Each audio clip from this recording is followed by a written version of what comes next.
کس به زبان خود سخندان گردد، دانستن صد زبان آسان گردد.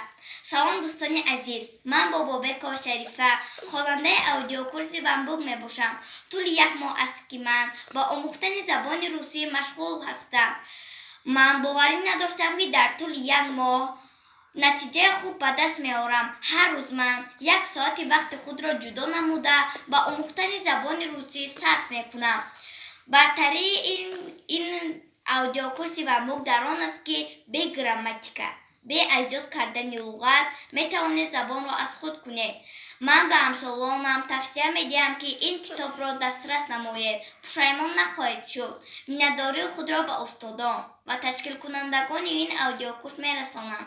Я Бобекова Шарифа, мне 10 лет. Я учусь в 4 классе. Я живу в городе Душанбе. Я изучал русский язык через книгу «Бамбук». Я знаю русский язык лучше, чем раньше.